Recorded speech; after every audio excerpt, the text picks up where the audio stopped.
ইব্রাহিম নবী চিৎকার করে বলতেছেন যে আল্লাহর একত্ববাদের ঘোষণা দিতে গিয়ে আমাকে আগুনের চরকে পড়তে হয়, সে আল্লাহকে হাতটায় নিজেকে সাহায্য করতে পারে না, আপনার মাধ্যম রাখতে গেল। জোরে বলেন সুবহানাল্লাহ।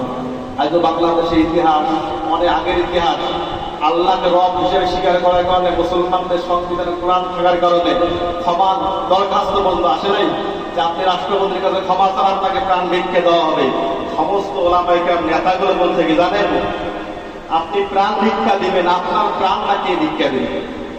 আপনি চান আমার প্রাণ ভিক্ষা দিতে, কিন্তু আপনার প্রাণ না ভিক্ষা কে দিবেন? অতএব জীবন তার, আইন চলবে তার, মৌত হবে তার নামে। অতএব আল্লামা সাঈদীকে ফাঁসি অর্ডার দিতে চেয়েছিলেন, কার্যকর করতে চেয়েছিলেন যে বিদেশ থেকে ভ্রমণ করে এসে তার ফাঁসি কার্যকর করবো। আল্লাহ বলে বিদেশ যাবে, ফিরতে পাবে না, বিমানের মাঝখানে তোমার মৌত হয়ে যাবে। হয় নাই? এক রাষ্ট্রপতি যায় নাই। এই জন্য আল্লাহ বলতেছেন, ইব্রাহিম বলতেছেন যে আল্লাহ দাসত্ব করতে আমাকে আগুনে চড়ে করে উঠতে হলো, সে আল্লাহকে বলো, সে নিজেই সাহায্য করে। জোরে বলেন সুবহানাল্লাহ।